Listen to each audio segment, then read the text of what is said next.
Someone want to tell me why there is a homeless man eating our food. The voice cut across the officer's wardroom like a blade, sharp and theatrical, designed to carry. Lieutenant Commander Bryce Alderman stood in the doorway with his arms crossed, his pressed uniform immaculate, his jaw set in an expression of performative disgust. Behind him, 3 junior SEALs arranged themselves like an audience waiting for a show. Every fork in the room paused. Every conversation died. Every eye turned first to Alderman, then followed his gaze to the corner table where an old man sat alone. Vernon Thorne did not look up. He continued eating with the same methodical precision he had maintained since the well-meaning petty officer had guided him in from the mess deck 20 minutes earlier. Foot to mouth. Chew. Swallow. The rhythm of a man who had learned patience in places most people could not imagine. He was 68 years old, though he looked older. His silver beard hung untrimmed against a weathered face carved by decades of wind and salt and sorrow. His olive green field jacket was patched in 3 places with duct tape, the fabric so worn it had lost any memory of its original color. His boots had holes at the soles. His hands, wrapped around the metal fork, were steady despite everything. Alderman crossed the wardroom with the confidence of a man who had never been told no. His boots struck the deck in measured beats, each step an announcement.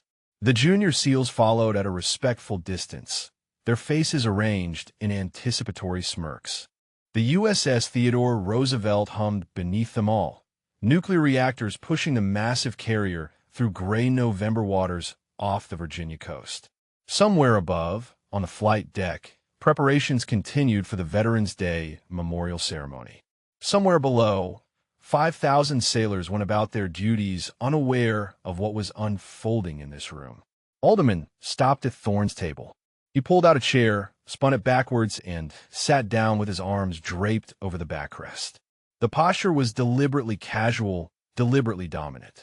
He was 32 years old, a SEAL Team 4 platoon commander with 3 deployments and a chest full of ribbons. He had never met a room he could not control. So, he said, loud enough for everyone to hear, "The shelter run out of beds? Or did you just figure a carrier would have better accommodations?" Thorne set his fork down, parallel to his knife. The movement was so precise, so unconscious, that it might have told a careful observer everything. But Alderman was not a careful observer. He saw only what he expected to see: a vagrant, a charity case, an opportunity to perform. "Just trying to stay out of the way, sir." Thorne's voice was quiet, hoarse from disuse, barely above a whisper. Alderman laughed and looked back at his audience. The junior SEALs laughed on cue. Some of the other officers in the wardroom shifted uncomfortably in their seats, but none spoke.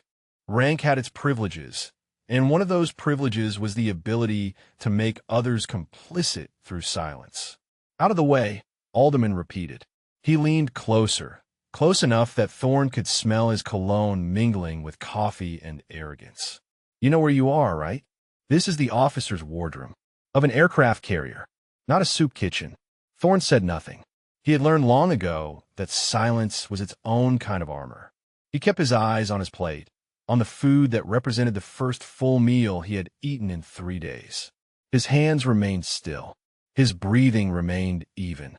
But beneath the surface something stirred, something that had been dormant for years. A flicker of the man he used to be, buried under layers of grief and guilt and self-imposed exile. Alderman was not finished. He never was. He began cataloging Thorne's failures with the enthusiasm of a prosecutor presenting evidence.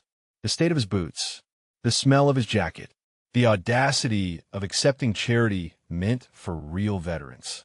Each observation landed like a small cruelty, designed not to wound but to establish dominance. The wardroom watched. Some officers looked away. Others watched with the uncomfortable fascination of witnesses to an accident. One lieutenant quietly excused herself and slipped out the door. "Before we continue, tell us where you are watching from today."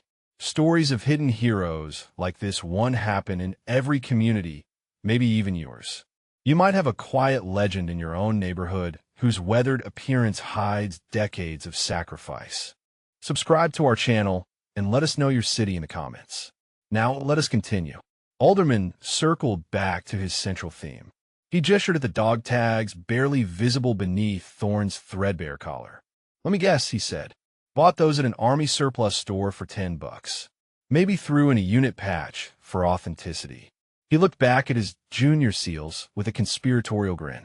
"You know how many guys I have seen claiming they were special operators? Every homeless vet with a story thinks he was Delta or a SEAL or Force Recon." The junior SEALs nodded knowingly.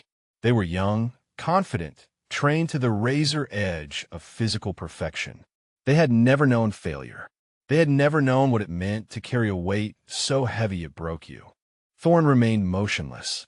His eyes stayed fixed on his plate, but if anyone had been watching closely, they might have noticed a slight change in his posture, a subtle straightening of his spine, the unconscious muscle memory of a man who had spent decades standing at attention. "So tell me, old-timer." Alderman leaned in until his face was inches from Thorne's. "What rank did you hold? What unit? Or are you going to sit there and keep pretending you were something you never were?" The question hung in the air like smoke. Thorne was silent for a long moment. The wardroom was silent. The ship hummed beneath them, indifferent to the small drama playing out in its metal heart. Then, slowly, Thorne looked up. His eyes met Alderman's for the first time. They were pale blue, those eyes, the color of Arctic water. And in their depths was something Alderman did not recognize. Something that should have warned him. In exactly 4 minutes, every man in that wardroom would understand what they were witnessing. They would understand that the vagrant in the corner had written the manual they trained from. They would understand that his call sign was whispered with reverence in places Alderman had never been cleared to enter. They would understand that they had just watched a legend be humiliated by a man who could not recognize greatness when it sat 3 feet in front of him. But for now, they saw only what Alderman saw. An old man. A failure. A charity case who had somehow wandered into spaces reserved for warriors.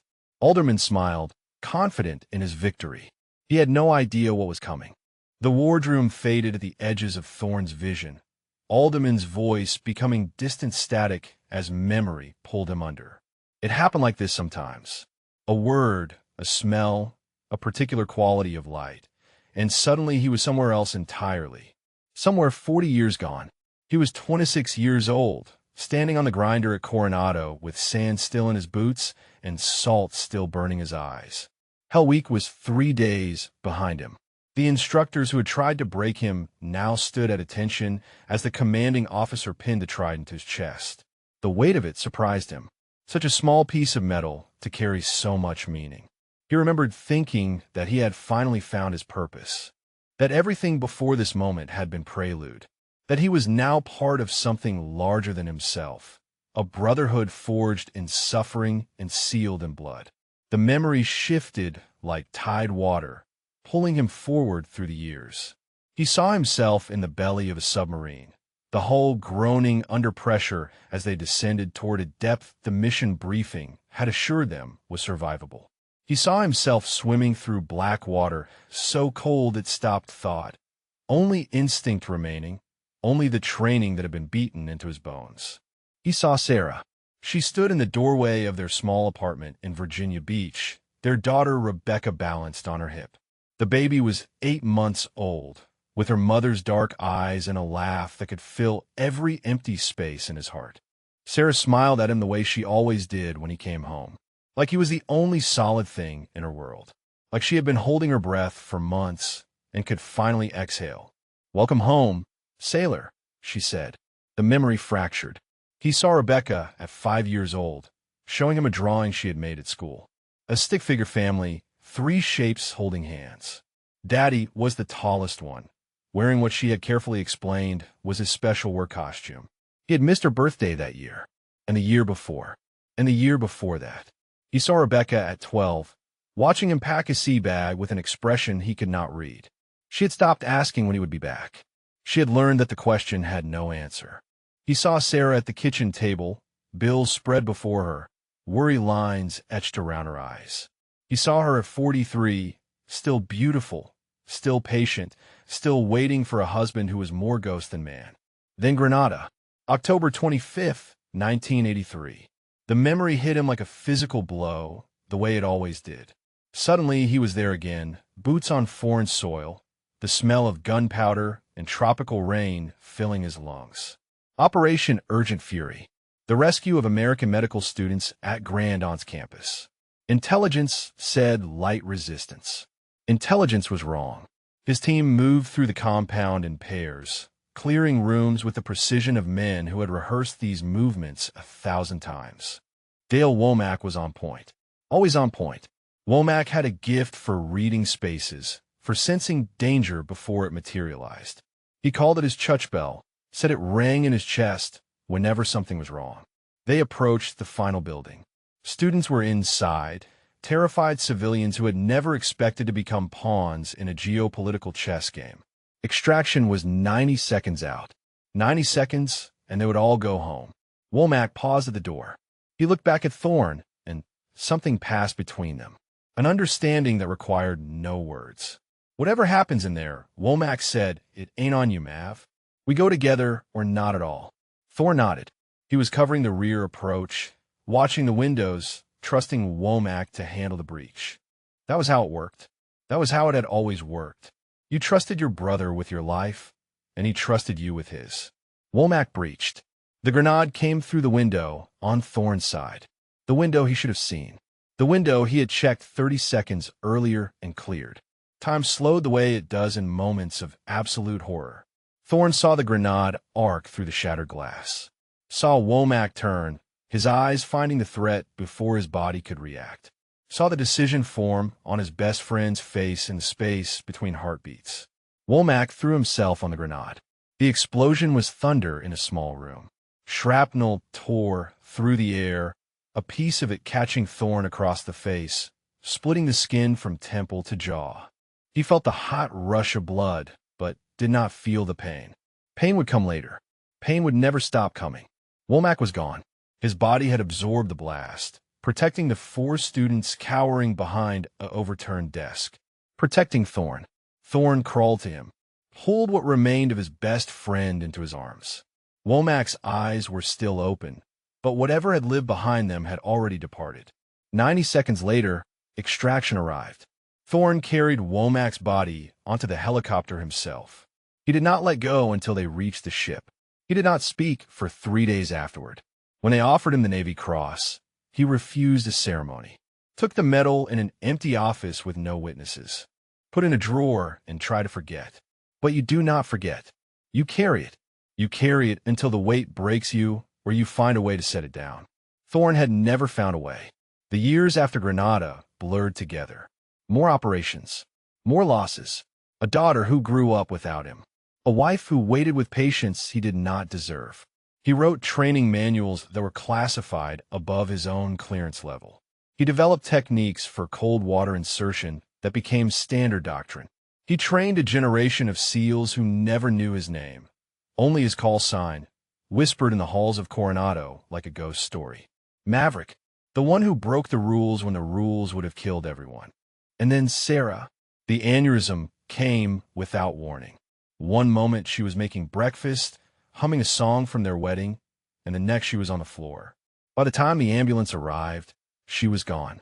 Thorne stood in their kitchen, holding the spatula she had dropped. He stood there for hours. Rebecca found him that evening, still holding it, still staring at the spot where her mother had fallen. He looked at his daughter and saw Sarah's eyes looking back at him. He looked at his daughter and felt something inside him finally, irrevocably shatter. 3 days later, he left a note on the kitchen table. I love you. I am sorry. Live your life. Do not look for me. He walked out the door with nothing but his sea bag, Womack's dog tags, and a photograph of his daughter at 8 years old. That was 3 years ago. 3 years of bridges and shelters and day labor at the civilian docks near Norfolk. 3 years of walking past his daughter's apartment building at night, watching her lights, making sure she was safe. 3 years of visiting the memorial where Womack's name was carved in stone. Still here, brother, he whispered every morning to the cold granite. Still trying. And now he was here, in a wardroom of an aircraft carrier, being mocked by a young officer who had never known what it meant to hold your best friend while he died. who had never known what it meant to lose so much that disappearing felt like mercy. Alderman's voice cut back into focus, sharp and insistent. "I asked you a question, old man. What was your rank?" Thorne blinked. The past released its grip. He was back in the present, back in the wardroom, back in the body of a homeless veteran who had given everything and been forgotten.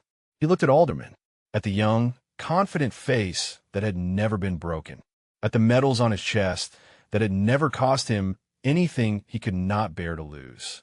And somewhere beneath the grief and guilt and 3 years of self-imposed exile, something stirred, something that had been waiting to be called back to duty. Alderman was not accustomed to waiting.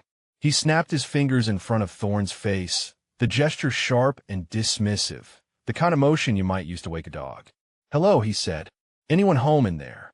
Or did whatever scrambled your brain also take your hearing?"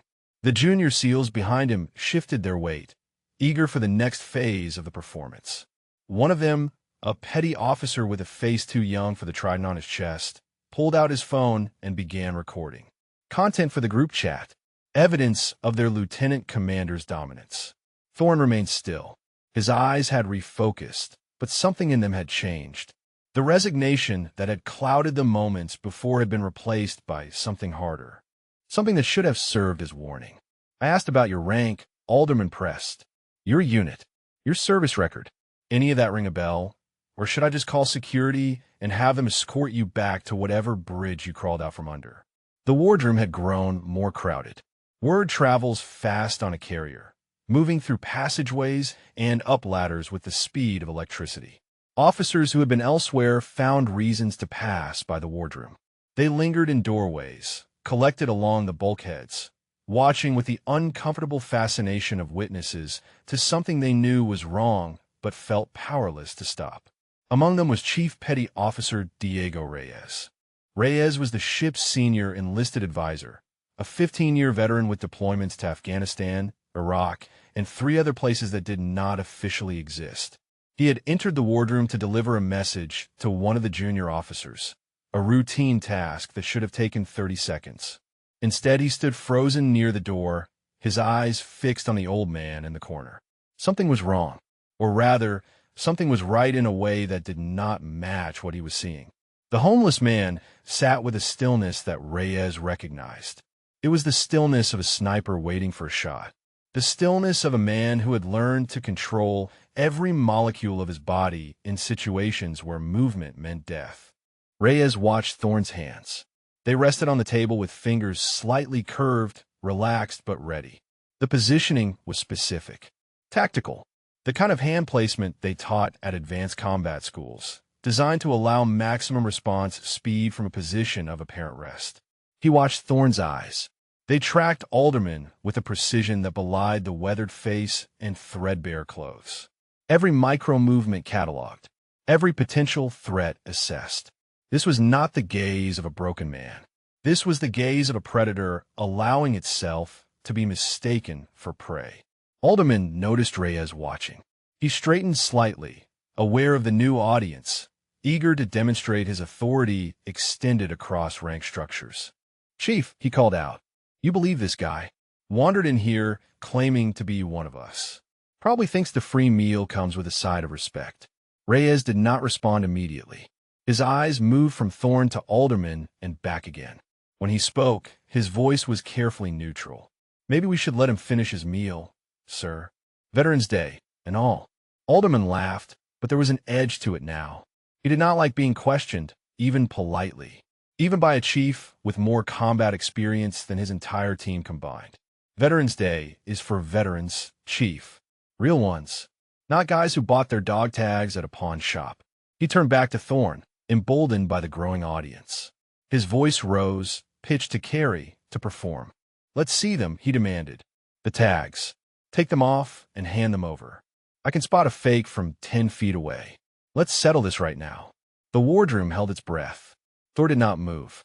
His hands remained on the table. His eyes remained fixed on some middle distance only he could see. Alderman leaned closer. His patience, never abundant, had finally run dry. "That was not a request, old man. You are on my ship, eating my food in my wardroom. Take off the tags, or I will remove them myself." Still, Thorne did not move. Alderman reached for him. What happened next took less than 2 seconds, but everyone who witnessed it would remember it for the rest of their lives. Thorne's hand came up and caught Alderman's wrist. The movement was so fast, so fluid, that it seemed to bypass normal time. One moment Alderman was reaching, and the next he was stopped, his wrist locked in a grip that looked gentle but was not. Thorne looked up at him. Those pale blue eyes, arctic and ancient, met Alderman's for the second time. "With respect, sir." Thorne's voice was quiet, but it carried through the silent wardroom like a tolling bell. "I would prefer not to." Alderman tried to pull his arm back. It did not move. The old man's grip was iron wrapped in paper skin, immovable despite the obvious frailty of his frame. For a long moment, nobody breathed. Then Thorne released him.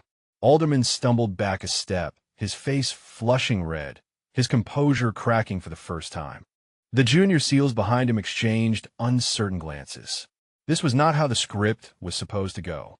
Chief Reyes stepped forward. His instincts were screaming now, alarm bells ringing in his chest the way they had rung in Womack's chest 40 years before in a different room, in a different war.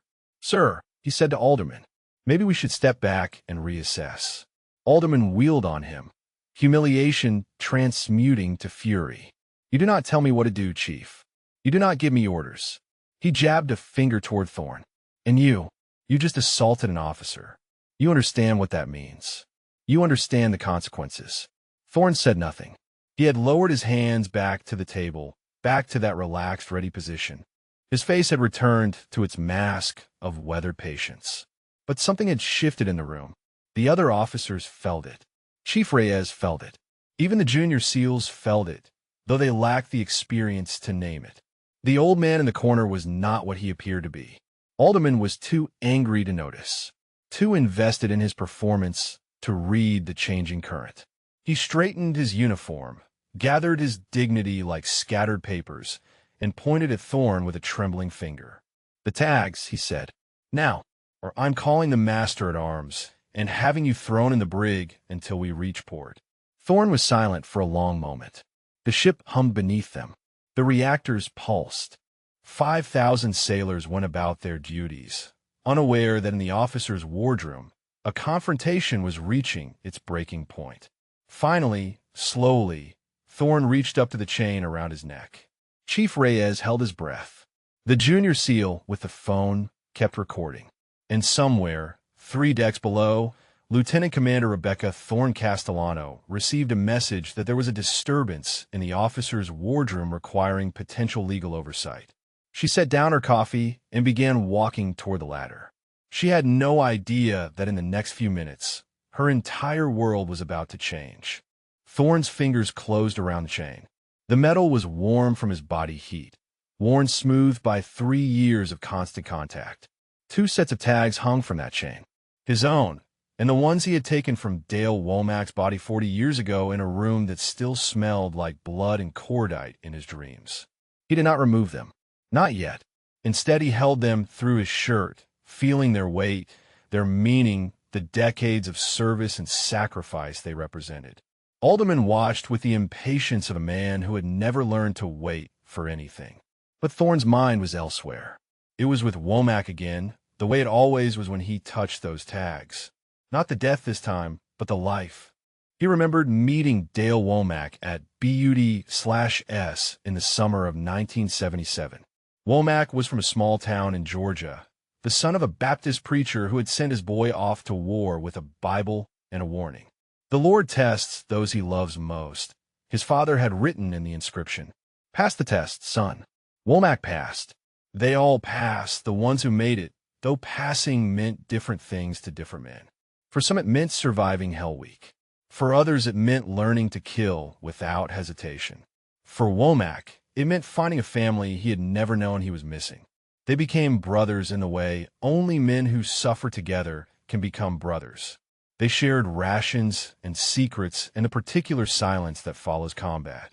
Womack taught Thorne to play poker during downtime on submarines, bluffing with a face so innocent that experienced gamblers lost their paychecks trying to read him.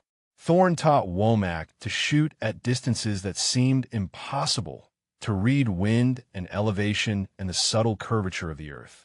They were best man at each other's weddings. Womack married a schoolteacher named Patricia who baked cookies for the entire team before every deployment. Thorne married Sarah, who could make any base housing feel like a home. When Rebecca was born, Womack showed up at the hospital with a stuffed elephant and a promise. "I will be her godfather," he announced. Thorne had not asked. No need to ask. Already decided. She's going to call me Uncle Dale, and I am going to spoil her rotten. He never got the chance. 2 weeks before Grenada, Patricia told Womack she was pregnant. Their first child, a daughter, the ultrasound suggested. They were going to name her Grace. Thorne remembered the look on Womack's face when he shared the news. Pure joy, unguarded and absolute. The kind of joy that only comes to men who have seen enough darkness to truly appreciate light. 14 days later, Womack threw himself on a grenade to save 4 strangers and his best friend. Grace Womack was born 5 months after her father died. Thorne was there, in the waiting room, pacing like it was his own child. When Patricia let him hold the baby for the first time, he looked into her eyes and saw Dale's eyes looking back. He sent money anonymously for years. Birthday cards with no return address. A college fund that Patricia never knew the source of. It was not enough. Nothing would ever be enough. The guilt was a living thing, coiled in his chest like a serpent. He had cleared that window 30 seconds before the grenade came through. He had looked right at it and seen nothing. If he had been faster, if he had been more careful, if he had been the one on point instead of Womack. If. The serpent never stopped whispering. After Grenada, Thorne threw himself into his work with a ferocity that concerned his commanding officers. He volunteered for every dangerous mission. He developed new techniques for cold water insertion, testing them on himself in conditions that should have killed him. He wrote training manuals with the obsessive detail of a man trying to ensure no one else would ever make his mistakes. The manuals were classified. The techniques became doctrine. His name was redacted from every official document, replaced by his call sign, Maverick. He earned it during a mission in the North Atlantic in 1979, for years before Grenada. The plan called for a standard submarine insertion, textbook approach by the numbers. But the numbers were wrong. Soviet patrol patterns had shifted. Following doctrine would have put his entire team in the crosshairs of a destroyer that was not supposed to be there. Thorne broke protocol, changed the approach, led his team through a route that contradicted every established procedure. His commanding officer was furious, until they completed the mission and extracted intelligence that changed the course of the Cold War. Maverick, his teammates called him afterward, the one who breaks the rules when the rules are broken. The name stuck. It followed him through 2 decades of operations that did not officially exist. It was whispered in the halls of Coronado by instructors who had never met him but taught from his manuals. It became legend, even as the man behind it slowly disappeared. And then Sarah died, and the legend became a ghost, and the ghost became a homeless man eating scraps in the officer's wardroom of a carrier he had helped design combat systems for. Thorne opened his eyes. The past released him, reluctantly, like a lover letting go. Alderman was still standing there, hand outstretched, face flushed with impatience and wounded pride. The wardroom was still watching. Chief Reyes was still cataloging every detail with eyes that missed nothing. And somewhere, climbing a ladder toward a confrontation she could not imagine, Rebecca was getting closer. Thorne looked at Alderman's outstretched hand. He thought about compliance, about simply handing over the tags and walking away and disappearing back into the anonymous mass of veterans brought aboard for the ceremony. But the tags were not just metal. They were Dale Womack. They were every mission, every loss, every brother who had trusted him with their lives. He could not hand them to a man who would not understand their weight. "I will show you," he said quietly. His voice was steady now, the hoarseness fading, something harder emerging underneath. "But I will not hand them over." Alderman opened his mouth to argue, but something in Thorne's tone stopped him. Some instinct, buried beneath layers of ego and ambition. recognized that he was standing at the edge of something he did not understand. Chief Reyes took a step forward. His heart was pounding. He had seen that look before, in the eyes of old operators who carried classified histories in their bones. He did not know what was coming, but he knew it would change everything. Alderman withdrew his hand slowly, uncertainty flickering across his features for the first time. The wardroom seemed to contract around them, the bulkheads pressing closer, the air growing thick with anticipation. "Fine," Alderman said. "Show me then. Prove you're what you claim to be." He crossed his arms and widened his stance, reclaiming his authority through posture. "But I am warning you, when those tags turn out to be fake, when your whole sad story falls apart, I'm going to make sure everyone on this ship knows what a fraud looks like." The junior SEALs behind him had stopped smirking. Something in the atmosphere had shifted, a barometric pressure change that their trained instincts registered even if their conscious minds did not. The one with the phone kept recording, but his hand was no longer steady. Chief Reyes moved closer, positioning himself where he could see both men clearly. His eyes never left Thorne. Every detail mattered now. Every micro-expression, every breath. Thorne reached up with both hands and lifted the chain over his head. The movement was deliberate, almost ceremonial, the way a priest might handle a sacred relic. He held the tags in his palm for a moment, looking at them, and something in his face softened. "2 sets," he said quietly. "Mine," and his. He separated the tags, holding 1 set in each hand. The metal caught the fluorescent light, glinting dully. Even from a distance, Reyes could see they were genuine. The wear patterns were right. The patina of age was right. These were not reproductions purchased at a surplus store. These were tags that had been worn against skin for decades. Alderman reached for them, but Thorne pulled back slightly. "I said I would show you." His voice carried a new weight, a quiet authority that seemed to fill the room. "I did not say I would let you touch them." Something in his tone made Alderman hesitate. For a moment, just a moment, the younger man seemed to sense that he had wandered into territory he did not understand. But pride is a powerful anesthetic, and Alderman had been numbing himself with it for years. "Read me the name then," he demanded. "Read me your service number. Let's hear this fantasy." Thorne looked at him. Those pale blue eyes held depths that Alderman could not fathom. Oceans of experience and loss and sacrifice. "My name is Vernon Elias Thorne," he said. His voice was stronger now, the hoarseness burned away by something rising from deep within. "Master Chief, Petty Officer, United States Navy. Service number 3274899271. Retired." The words landed like stones dropped into still water. Ripples of reaction spread through the wardroom. Officers exchanged glances. Chief Reyes felt his breath catch. Alderman laughed, but the sound was hollow. "Master Chief, right?" He looked back at his audience, seeking validation, finding only uncertain faces. "And I suppose next you're going to tell me you were a SEAL." Thorne did not blink. "SEAL Team 2, 1977 to 1991. Then DevGru until retirement in 1998. DevGru, the word hung in the air. Development Group, the unit that did not officially exist. The Tier 1 operators who handled missions so classified that even their families never knew. Alderman shook his head, his denial becoming more desperate. Anyone can claim that. Anyone can memorize a service number and rattle off unit names. That does not prove anything. "No," Thorne agreed. "It does not." He turned the second set of tags over in his hand, looking at the names stamped into the metal. His thumb traced the letters with the tenderness of a man touching a photograph of someone he loved. "These belong to Petty Officer First Class Dale Raymond Womack," he said. His voice softened on the name, grief and love intertwined.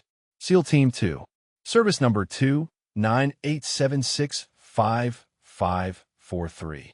Killed in action, October 25th, 1983. Operation Urgent Fury. Grand Anse, Grenada." The wardroom had gone completely silent. Even Alderman had stopped talking, stopped moving, stopped breathing. Chief Reyes felt something cold move through him.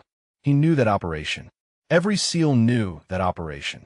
It was taught at BUD/S, studied in tactical courses, analyzed in after-action reports. The rescue of the medical students. The casualties.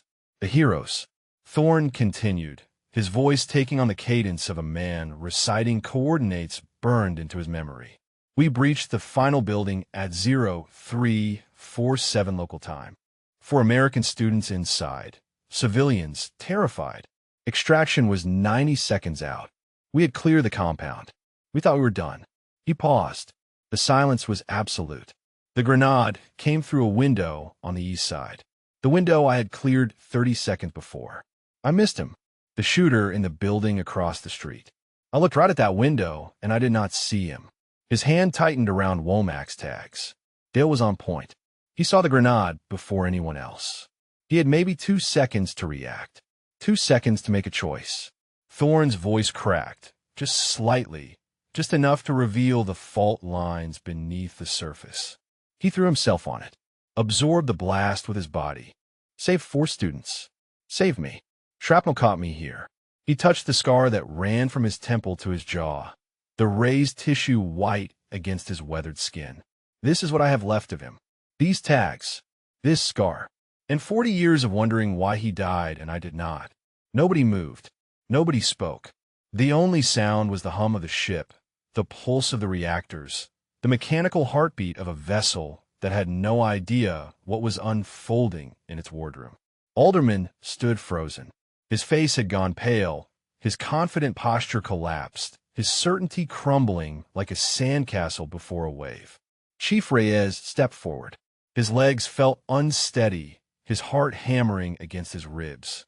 "Sir," he said, and his voice came out rough, barely above a whisper. "What was your call sign?" Thorne looked at him. For a moment, something like recognition passed between them. 2 men who had worn the same uniform, walked the same paths, carried the same weights. "Maverick," Thorne said. The word fell into the silence like a depth charge. Chief Reyes' knees nearly buckled. He knew that name. Every SEAL knew that name. It was legend. It was myth. It was the ghost story they told at Coronado, the impossible operator who had written the book they all trained from. And he was standing in the wardroom, wearing rags, being mocked by a lieutenant commander who had no idea he was desecrating sacred ground. Chief Reyes stood absolutely still, his mind racing through years of training, through lectures and manuals and late-night conversations with instructors who spoke of the old days like they were speaking of mythology. Maverick. The name surfaced in his memory like a submarine breaking through dark water. He had heard it first at BUD/S, whispered by an instructor during Hell Week. When they were at their lowest, when men were quitting every hour, when the cold and the sand and the exhaustion had stripped away everything but the raw will to continue. There was an operator once, the instructor had said, "Call sign Maverick. Wrote half the doctrine you were learning. Broke every rule in the book when the rules would have gotten his team killed.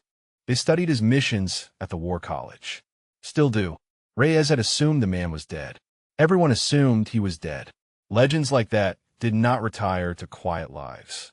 They burned out or faded away or disappeared into the classified shadows of operations that would never be declassified.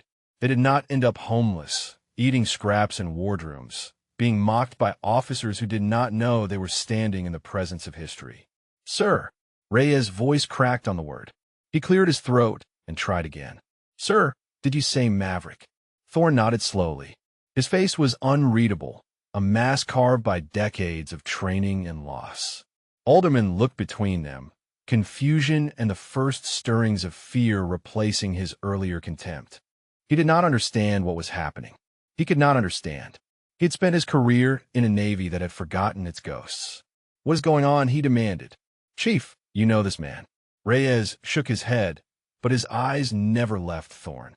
"I do not know him personally, sir, but I know who he is. I know what he did." His voice dropped to something barely above a whisper. "We all do.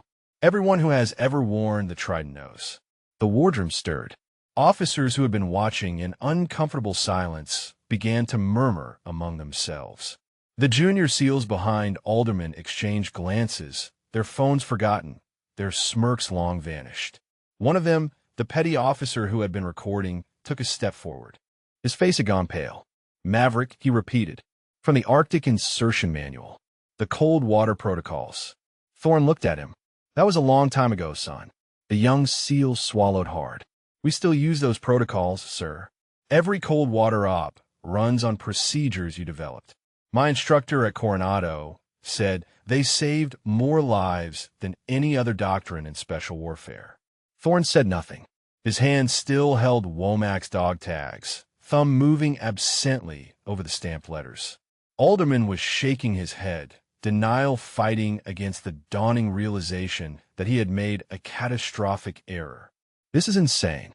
You expect me to believe that this," he gestured at Thorne's ragged clothes, his duct-taped jacket, his worn boots, "that this is some legendary operator. Look at him." "I'm looking at him." Chief Reyes' voice had hardened, something cold and furious beneath the professional surface. "And I see a man who gave everything for his country. I see a man who wrote the book we trained from. I see a man who lost his best friend in combat and carried that weight for 40 years. He turned to face Alderman directly, and for the first time, his expression showed what he really thought of the lieutenant commander. "What do you see, sir?" Alderman opened his mouth, but no words came out. The wardroom was watching him now, and their eyes held no sympathy. He had performed his dominance for them, and now they were witnessing his humiliation. The scales had inverted completely. In the silence that followed, Thorne spoke again. "The North Atlantic," he said quietly. 1984. Submarine insertion off the Kola Peninsula. Soviet patrol caught us during extraction. Our boat took damage. We had to surface in hostile waters." He looked at his hands, at the dog tags glinting in the harsh light. "One of my men got trapped when the hull breached. His legs were crushed. Water was coming in fast. Doctrine said to seal the compartment. Leave him. Save the boat." His voice was flat, reciting facts like an after-action report. But beneath the surface, something vast and painful moved. I did not follow doctrine. I went back, pulled him out, held him above water for 6 hours until the helicopter found us. He looked up at Reyes. His name was Warren Hadley, petty officer 2nd class. Lost the use of his legs that day. But he lived. Chief Reyes felt the blood drain from his face. Warren Hadley. The name echoed through his memory. He knew that name. Everyone in the community knew that name. "Master Chief Hadley," he breathed. "He is here, on this ship, for the Veterans Day ceremony." Thorne went very still. "Warren is here." Reyes nodded, his throat tight. "He is in the flagmast, sir. Guest of honor. He has been telling the story of his rescue for 40 years. Never knew what happened to the man who saved him." The wardroom seemed to hold its breath. Something was building, a pressure that could not be contained, a revelation that was about to split the moment wide open. Thorne looked down at the dog tags in his hand. For 40 years, he had carried Womack. For 40 years, he had carried the guilt of surviving when better men died. For 40 years, he had run from everyone who might have reminded him of what he had lost. And now Warren Hadley was 3 decks away, alive because Thorne had broken the rules that would have killed him. The universe, it seemed, had a sense of timing. Alderman stood forgotten. His authority evaporated. His performance collapsed. The junior SEALs had lowered their phones. The other officers watched in stunned silence. And somewhere, climbing the final ladder toward the wardroom, Rebecca Thorne Castellano was about to step into a moment that would change her life forever. The hatch opened. A woman in uniform stepped through, and Thorne looked up and saw his daughter's face for the first time in 3 years. Rebecca stood in the hatchway, her JAG uniform crisp, her dark hair pulled back in a regulation bun, her mother's eyes scanning the room for the source of the disturbance she had been called to assess. She saw the crowd of officers first, then the junior SEALs with their phones, then Chief Reyes standing at attention, then Alderman, pale and shaken, his authority in ruins around him. And then she saw the old man in the corner. Her breath stopped. The world stopped. Everything stopped except the hammering of her heart, suddenly so loud she was certain everyone in the wardroom could hear it. 3 years. 3 years of searching. 3 years of hiring private investigators and checking homeless shelters and driving through neighborhoods where no one should have to live. 3 years of lying awake at night, wondering if her father was alive, if he was safe, if he was warm, if he had eaten. 3 years of praying to find him. And here he was, sitting in a wardroom on an aircraft carrier she had boarded for a routine legal consultation, wearing clothes held together with tape and hope, holding dog tags that she recognized even from across the room because she had watched him hold them 1,000 times when she was a child. "Dad." The word came out broken, barely a whisper, but in the silence of the wardroom, it carried like a shout. Thorne looked at her, his daughter, his Rebecca. She had her mother's eyes, dark and deep, the eyes he had not been able to face after Sarah died. She had her mother's strength too, the steel beneath the softness, the unbreakable core that had carried her through losing both parents in different ways. She was wearing a uniform. His daughter was an officer, a lieutenant commander from the insignia on her collar. She had kept going. She had built a life. She had become something remarkable despite everything he had taken from her. The pride that swelled in his chest was immediately crushed by the shame that followed. He had abandoned her, left her alone with her grief and a note that explained nothing. Disappeared into the shadows because he was too broken to be the father she deserved. "Rebecca," he said. Her name felt foreign on his tongue, a word he had only whispered to photographs for 3 years. She crossed the wardroom. Officers stepped aside, parting before her like water before a ship. Her eyes never left his face. Her hands were trembling at her sides. She stopped in front of him, close enough to touch, close enough to see the new lines on his face, the gray in his beard, the scar she had traced as a child, now stark against weathered skin. "You left," she said. Her voice was steady, but barely. "You left me a note, and you disappeared, and I have been looking for you every single day since." Thorne could not speak. The words he had rehearsed 1,000 times in his head, the explanations and apologies, all of them dissolved in the face of her presence. "I thought you were dead." Rebecca's voice cracked. "Every time my phone rang, I thought it was going to be someone telling me they found your body. Every John Doe report, I checked. Every unidentified veteran, I checked. For 3 years, Dad. 3 years." Tears were streaming down her face now, cutting tracks through her composure, revealing the grief she had carried since the day he walked out. Thorne reached for her hand. The movement was instinctive, the same motion he had made when she was 5 years old and afraid of thunderstorms, when she was 12 and struggling with math, when she was 18 and heading off to college. She did not pull away. "I am sorry." His voice was a ragged whisper. "Rebecca, I am so sorry. I could not. After your mother, I could not look at you without seeing her. I thought you would be better off without me. I thought I was protecting you. Protecting me." She laughed, but there was no humor in it, only pain. "You left me alone. Mom was gone, and then you were gone, and I had no one. I had nothing except a note that told me not to look for you." The wardroom watched in stunned silence. Alderman had retreated to the bulkhead, his disgrace complete, forgotten in the face of something so much larger than his petty cruelty. Chief Reyes stood with tears on his weathered cheeks. The junior SEALs had lowered their phones entirely, shame and awe mingling on their young faces. "I looked anyway," Rebecca said. "Every day. I never stopped. I was never going to stop." Thorne felt something break inside him. Not the sharp break of fresh grief, but the slow crumbling of walls he had built to keep himself isolated. The defenses he had constructed from guilt and shame and the conviction that he deserved to suffer alone. His daughter had never stopped looking for him. His daughter still wanted him found. "I watched you," he admitted. The words came out halting, shameful. "I knew where you lived. I walked past your building at night. I saw you graduate law school. I saw you get your commission. I was there, in the back, when you're sworn in." Rebecca's eyes widened. "I cannot stay away completely," he continued. I cannot let you see me. Not like this. Not what I had become." She stared at him. The anger in her face was shifting, transforming into something more complex. Grief and love and fury and relief, all tangled together in an expression he could not fully read. "You were there," she said slowly. Am I swearing in? He nodded. And you did not say anything. You did not come to me. I did not think I had the right. Rebecca was silent for a long moment. The wardroom held its breath. The ship hummed beneath them, indifferent to the human drama unfolding in its steel heart. Then she reached out and took his other hand, so that she held both of them in hers. Her grip was fierce, almost painful, the grip of someone holding on to something they were terrified of losing again. You are my father, she said. Her voice was quiet but absolute. You will always have the right.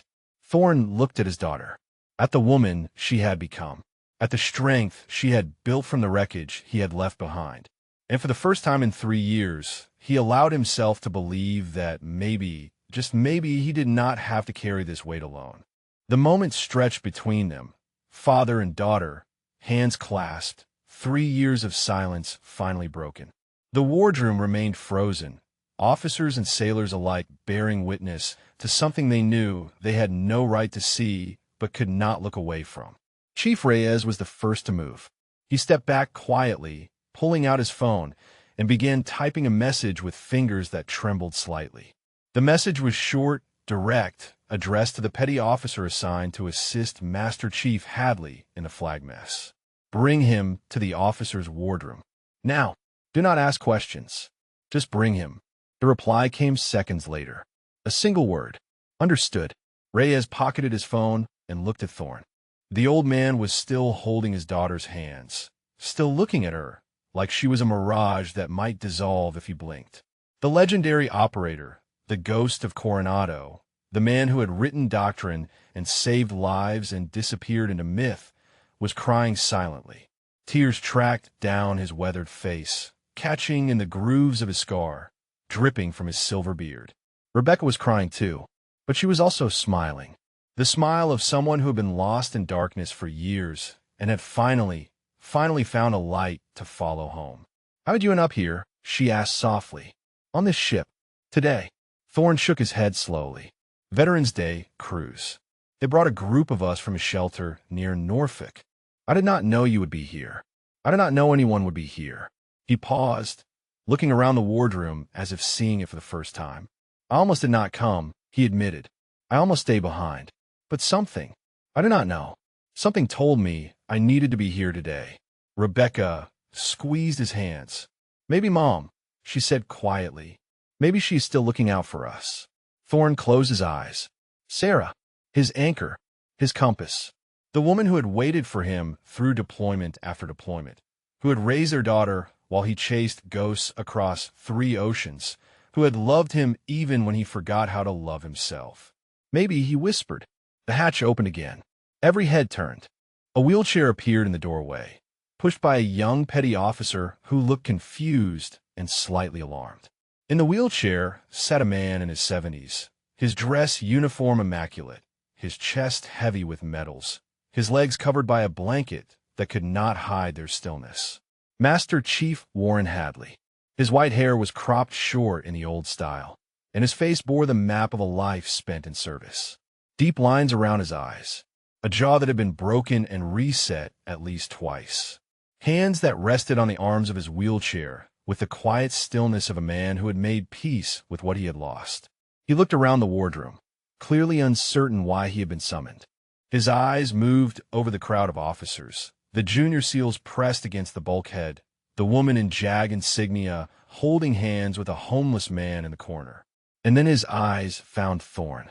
For a long moment, nothing happened. Hadley stared, his brow furrowed, his lips parted slightly, forming words that did not come. Then the color drained from his face. His hands gripped the arms of his wheelchair so hard his knuckles went white. No, he breathed. That is not. It cannot be. Thorn released Rebecca's hands and stood slowly. His joints ached. His body protested. But he straightened his spine the way he had been trained to do, shoulders back, chin up, the posture of a sailor standing before inspection. Hello, Warren, he said quietly. Hadley made a sound that was half laugh, half sob. His whole body was shaking. The petty officer behind him looked alarmed, reaching for the wheelchair handles as if preparing for a medical emergency. 40 years, Hadley said. His voice cracked and broke. 40 years I have been telling that story. The man who came back for me. The man who held me above water for 6 hours in the North Atlantic while I bled out and froze and begged him to let me go. Thorne said nothing. He remembered. Of course he remembered. The water, so cold it burned. The blood spreading from Hadley's crushed legs. The desperate litany of prayers and curses and promises he had made to keep them both alive. You never let go, Hadley continued. The helicopter came, and you were still holding me. Hypothermic, barely conscious, but you never let go. Tears were streaming down his face now, cutting through the weathered terrain of his features. They told me you died, he said. Years later, someone said you had been killed in an operation. Classified. No details. I mourned you. I have been mourning you for 30 years. I'm sorry, Thorne said. The words felt inadequate, a bandage on a wound that had been bleeding for decades. I did not know how to come back. After everything, I did not know how to be the man everyone thought I was. Hadley shook his head fiercely. The man I thought you were. The man you are. He pointed at Thorne with a trembling finger. You saved my life. You gave me 40 more years. I got married. I had children, grandchildren. Because of you. He looked around the wardroom, at the officers who had been watching in silence, at aldermen still pressed against the bulkhead. Every single day I have had since 1984 is because this man refused to follow orders, Hadley said. His voice had found its strength now, the command voice of a master chief who had spent decades leading sailors. Because he went back when doctrine said to leave me. Because he chose my life over his own safety. He turned back to Thorne, and I never got to thank you. I never got to tell you what you gave me. The wardroom was utterly silent. No one moved. No one breathed.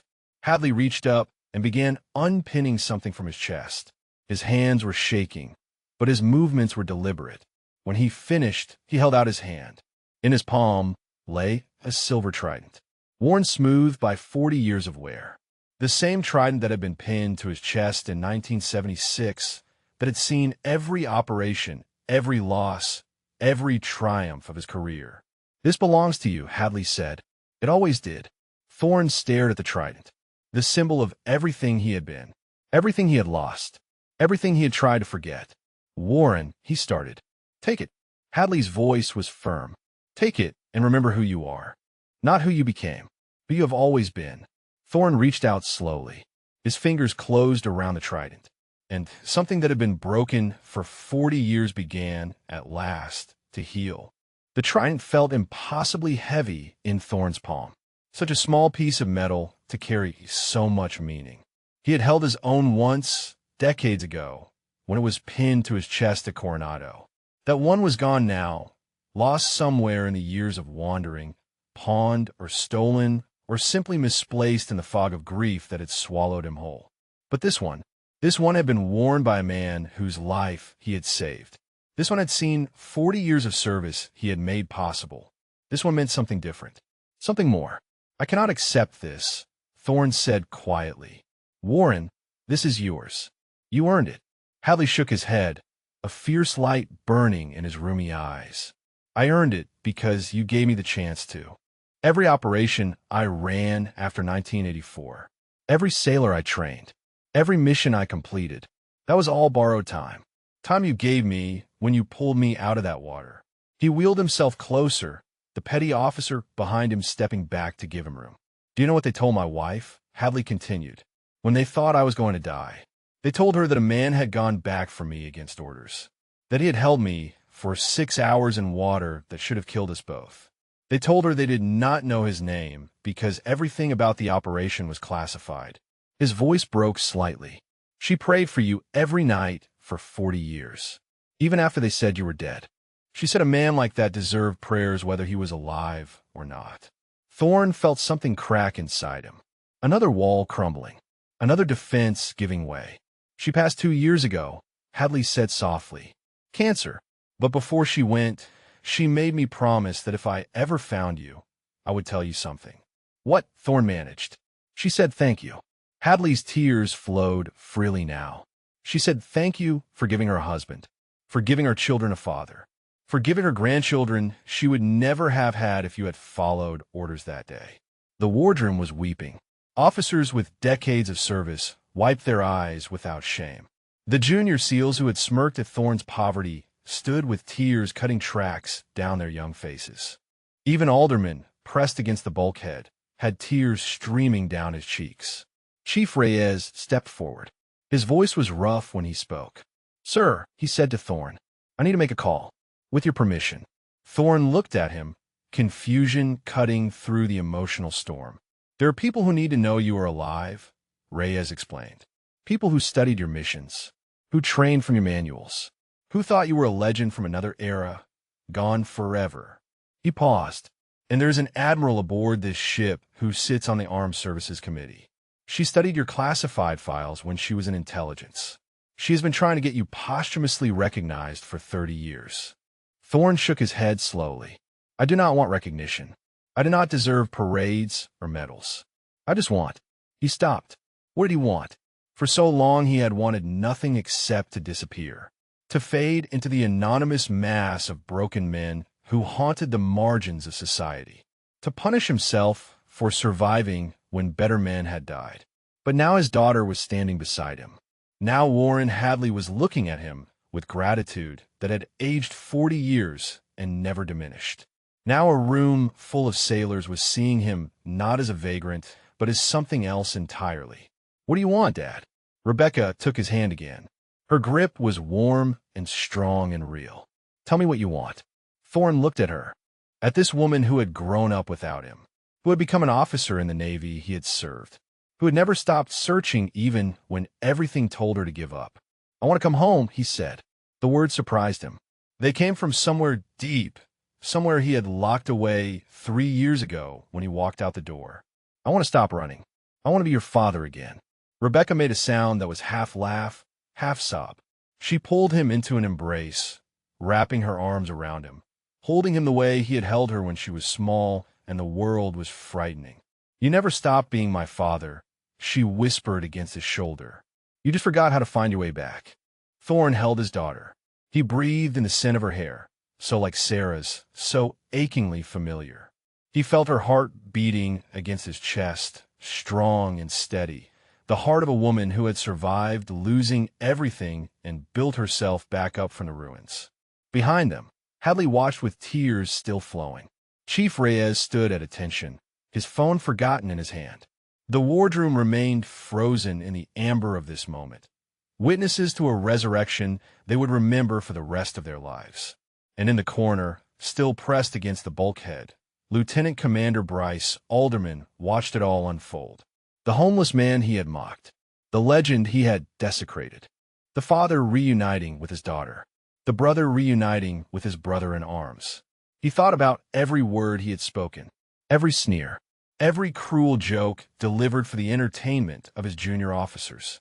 He thought about the man he had believed himself to be and the man he had actually shown himself to be. And for the first time in his confident, accomplished, carefully curated life, Bryce Alderman felt the full weight of his own smallness. The hatch opened once more. A woman in admiral insignia stepped through, followed by 2 aides. Her silver hair was cropped short, her bearing ramrod straight, her eyes sharp and assessing. Rear Admiral Patricia Vance stopped in the doorway, taking in the scene before her.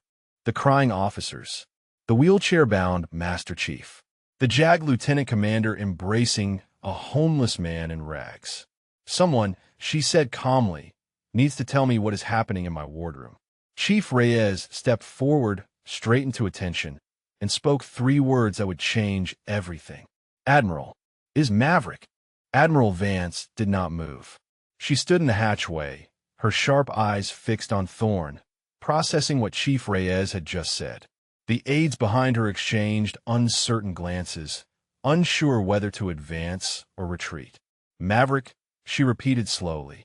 The word carried weight when she spoke it, the weight of classified briefings and redacted files and operations that had shaped the course of history. "Master Chief Vernon Thorne." "Yes, ma'am," Reyes confirmed. Vance stepped into the wardroom. The crowd parted before her, officers pressing against bulkheads to clear a path. She walked with the measured pace of someone who had commanded ships and shaped policy and never once doubted her authority to do both. She stopped in front of Thorne. For a long moment, she simply looked at him, taking in the duct-taped jacket, the worn boots, the silver beard and weathered face, and the scar that ran from temple to jaw. Then she spoke, and her voice was quiet enough that only those closest could hear. In 1987, I was a junior intelligence officer assigned to analyze a mission in the Baltic Sea. Submarine insertion. 6 operators went in. 3 came out.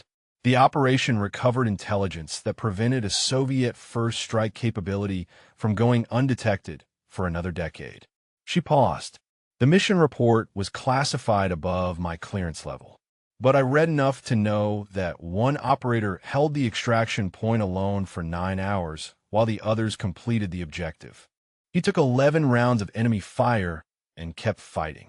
When the submarine surfaced to retrieve them, he had to be carried aboard because he had lost so much blood he could not walk. Thorne said nothing. His face was unreadable. The report did not include names. Vance continued. Only call signs.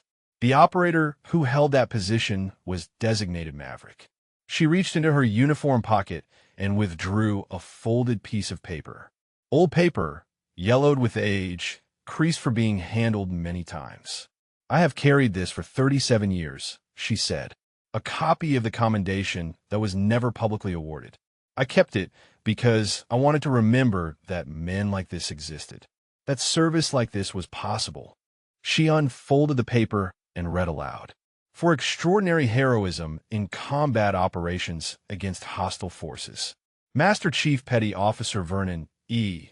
Thorne displayed exceptional valor and complete disregard for his own safety while engaging numerically superior enemy forces.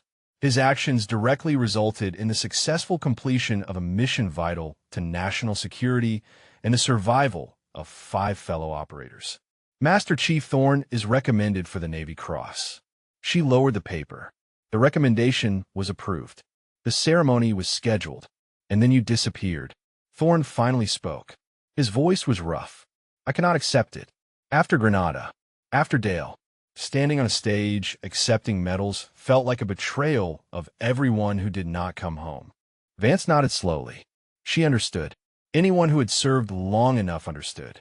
The Navy Cross is still waiting, she said, along with 2 silver stars and a Distinguished Service Medal. All approved, all unawarded.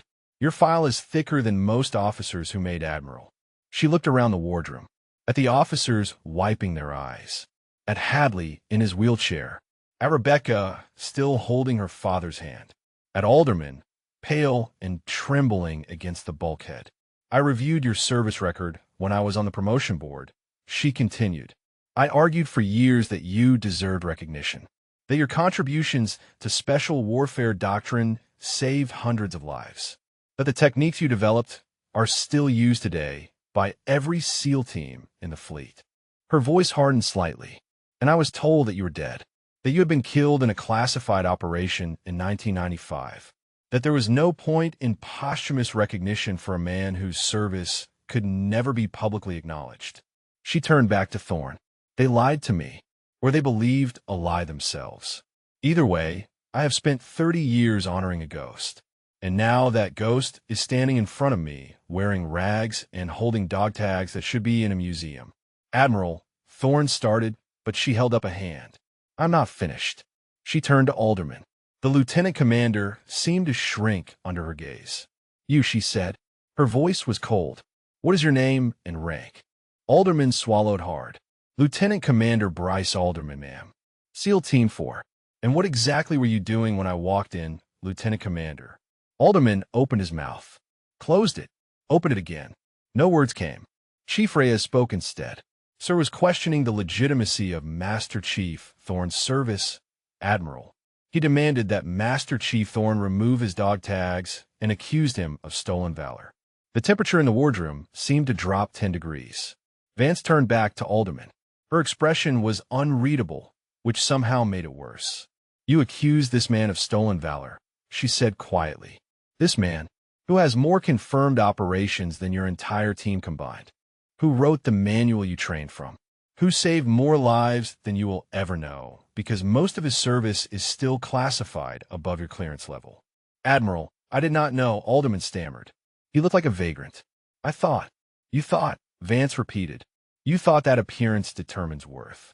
You thought that a man in rags could not possibly have served with distinction. You thought wrong, Lieutenant Commander. And your thinking has been recorded by at least 3 phones in this room. She let that sink in. We will discuss your future later. For now, you will stand there and you will watch and you will learn what real service looks like. She turned back to Thorne. Her expression softened.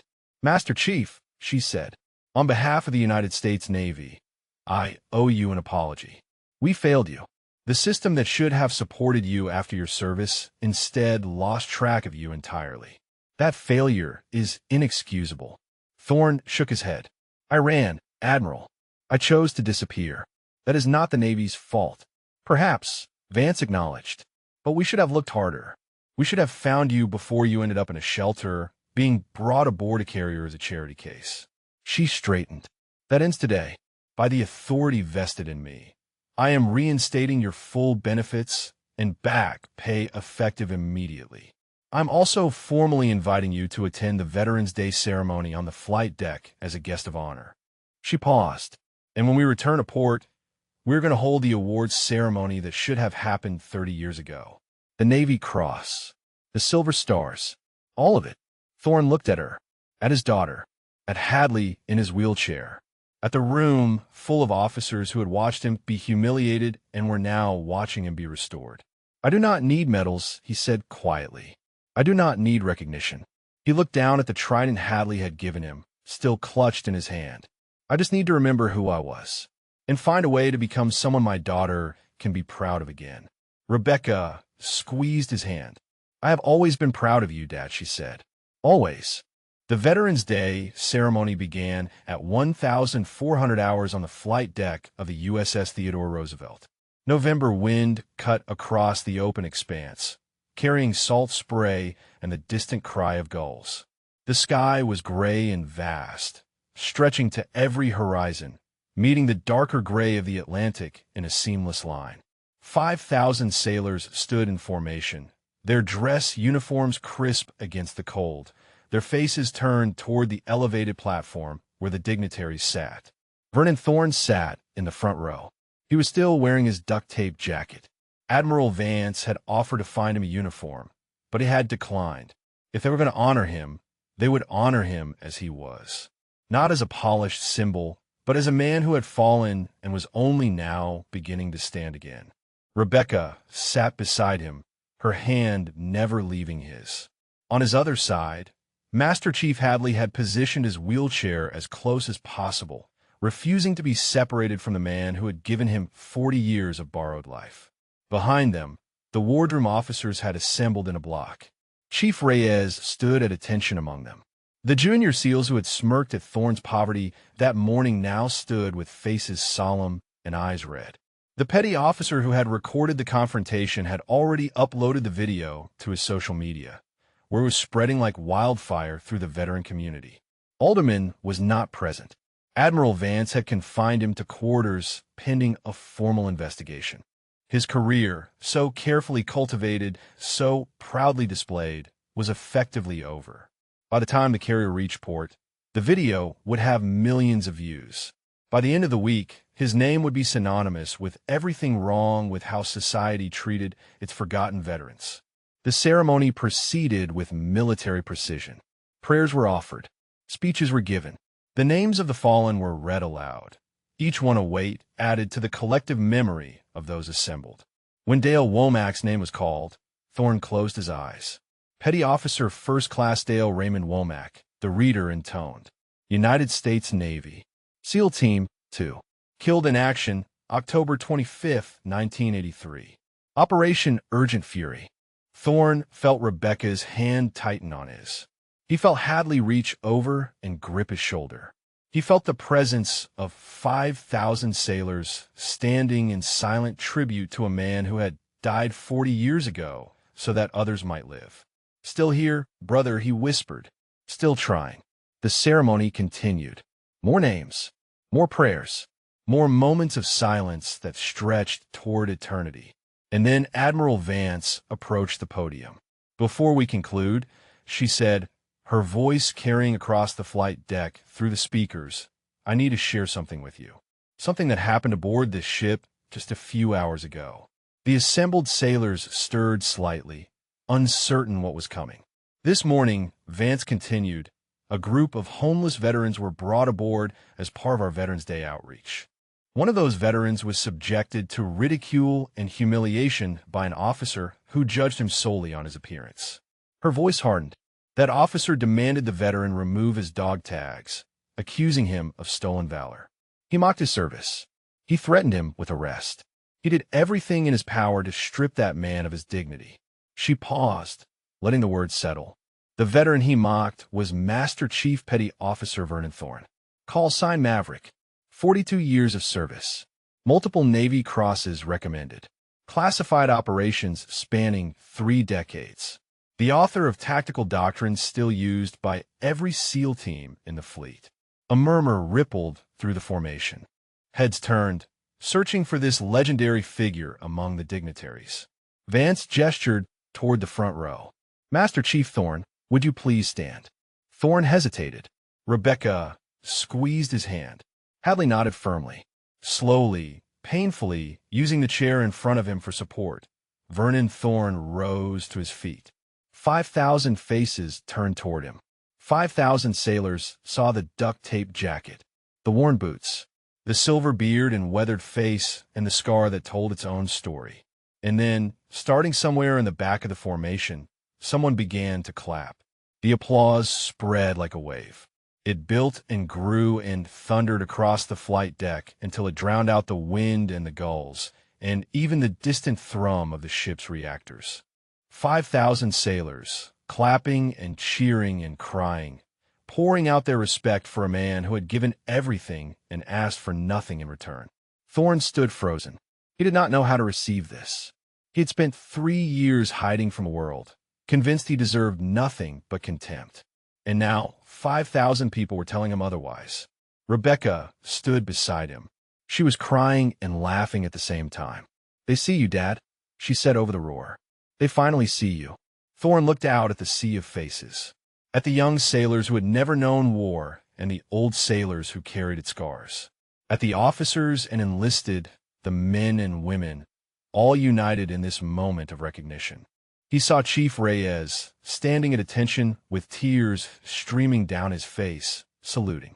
He saw the junior SEALs, the ones who had laughed at him that morning, now standing at rigid attention with their hands over their hearts. He saw Hadley in his wheelchair, beaming with a joy that had waited 40 years for expression. And he saw his daughter, his Rebecca, standing beside him like she had always belonged there, like she had never stopped waiting for him to come home. The applause continued for 3 full minutes. When it finally faded, Admiral Vance spoke again. Master Chief Thorne has agreed to attend a formal awards ceremony when we return to port. But I wanted all of you to know, here and now, that heroes do not always look the way we expect them to. Sometimes they wear rags instead of ribbons. Sometimes they sleep under bridges instead of in barracks. Sometimes they need us to look past appearances and see the service underneath. She turned to Thorne. On behalf of a grateful nation, Master Chief, thank you for your service. And welcome home. Thorne opened his mouth to respond, but no words came. 40 years of grief and guilt and isolation had stolen his voice. So instead, he did the only thing he could. He raised his hand to his brow and rendered a salute. The entire flight deck saluted back. And somewhere, in some place beyond the gray sky and the gray sea, Dale Womack smiled. 6 months later, spring had come to Virginia Beach. Vernon Thorne stood on the small porch of his daughter's house, watching the sunset paint the sky in shades of orange and gold. The air was warm and carried the scent of blooming jasmine from the garden Rebecca had planted. In his hand, he held a cup of coffee, his third of the day, a habit he had reclaimed along with so many others. He looked different now. His beard was trimmed short, silver and neat. His clothes fit properly, purchased by Rebecca during a shopping trip that had overwhelmed him with its normalcy. The duct tape jacket was gone, replaced by a navy windbreaker that Rebecca had found in a veteran surplus store. It was worn and faded, but it was whole. The scar still ran from temple to jaw. That would never change, but the eyes above it had softened. The haunted look that had lived there for 3 years was fading, replaced by something that might, in time, become peace. The screen door opened behind him. "Dad," Rebecca called. "Dinner's almost ready. Marcus is setting the table." Thorne smiled. Marcus Castellano, his son-in-law, a pediatric surgeon who had welcomed him into their home without hesitation or judgment. A good man. The kind of man Thorne would have chosen for his daughter if he had been present to have an opinion. "I'll be right in," he said. But he lingered a moment longer, watching the colors shift across the horizon. 6 months ago, he had watched sunsets from beneath an overpass, wondering if each one would be his last. Now he watched them from a porch, surrounded by family, with a future stretching before him that he had never expected to have. The ceremony Admiral Vance had promised took place 3 weeks after the carrier returned to port. Full dress, honor guard, the Secretary of the Navy himself presiding. Thorne had stood at attention while they pinned the Navy Cross to his chest, along with 2 silver stars, a Distinguished Service Medal, and a Purple Heart he had never bothered to claim. The video from the wardroom had reached 50 million views by then. News crews from every major network had requested interviews. Thor declined them all. He had not sought recognition. He did not want to become a symbol or story.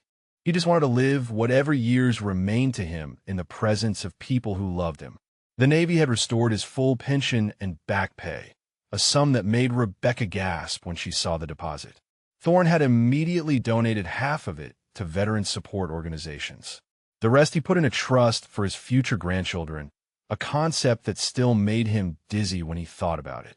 Marcus and Rebecca had told him last month. A baby, due in September. A little girl. They were going to name her Sarah. Thorne had wept when they told him.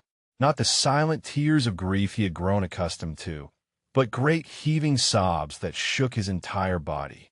Rebecca had held him through it, the way he had once held her through childhood nightmares, and when it was over he felt lighter than he had in decades. He visited the memorial every week now. Not every day, the way he had when he was living under the bridge. Weekly visits were enough. Enough to honor. Enough to remember. Enough to say what needed to be said without drowning in it. Last week, he had brought someone with him. Grace Womack, Dale's daughter, now 40 years old with children of her own. She had reached out after seeing the news coverage, after learning that the anonymous benefactor who had funded her education was the same man who had held her father as he died. They had stood together at the memorial, tracing Dale's name with their fingers, and Grace had said something that Thorne would carry with him for the rest of his life. "He would have wanted you to live," she said. "Not just survive. Live. Be happy. Let yourself be loved." Thorne was trying. Every day he was trying. He had started volunteering at a veteran reintegration center in Norfolk, the same kind of place that might have helped him if he had let it. He went twice a week, sitting in circles with men and women who had seen what he had seen, who carried what he carried, who needed to know that survival was possible. He did not preach. He did not lecture. He simply told his story. "I was you," he would say. "I lived under a bridge for 3 years. I hated myself. I wanted to disappear. But I'm still here. And if I can come back, so can you." Some listened. Some did not. But the ones who did, the ones whose eyes flickered with the first spark of hope, those were the ones who made it worthwhile. Master Chief Hadley came to visit once a month. They would sit on the porch together, 2 old warriors watching the world move past, sharing silence that required no explanation. Hadley was writing a book about his career, and he had insisted that an entire chapter be dedicated to the man who saved his life. Thorne had agreed, reluctantly, on the condition that all proceeds go to veteran charities. The Navy had named a training facility after him, the Vernon Thorne Advanced Maritime Tactics Center at Coronado. Young SEALs now learned the techniques he had developed beneath a plaque bearing his name and call sign. Maverick, the one who broke the rules when the rules were broken. Alderman had resigned his commission 2 months after the incident. The last Thorne heard, he was working for a veteran outreach organization in San Diego, try to rebuild himself by helping the kind of men he had once mocked. Thorn hoped he would succeed. Redemption was possible. He was living proof. The screen door opened again. "Dad," Rebecca said, her voice gentle but insistent. "The food is getting cold." Thorn turned from the sunset. His daughter stood in the doorway, one hand resting on the slight curve of her belly where his granddaughter grew. Behind her, through the window, he could see Marcus lighting candles on the dinner table. A home, a family, a future, things he had convinced himself he did not deserve. He thought of Sarah, his wife, his anchor, the woman who had waited for him through decades of deployments and never once complained. He liked to think she was watching, that she had somehow arranged all of this, guided him to that carrier on that specific day, put him in that wardroom at that precise moment when his daughter would walk through the hatch. "I am coming," he said. He took one last look at the sunset. The colors were fading now, gold giving way to purple, purple to the deep blue of approaching night. Somewhere out there, beneath that same sky, other veterans were struggling. Other fathers were lost. Other families were searching. But for Vernon Thorn, callsign Maverick, the search was over. He had found his way home.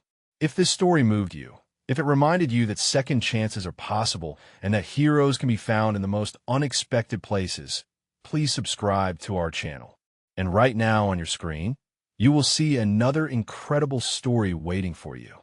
Click it, watch it, and remember, every person you pass on the street has a story. Some of them might just be legendary. Thank you for watching.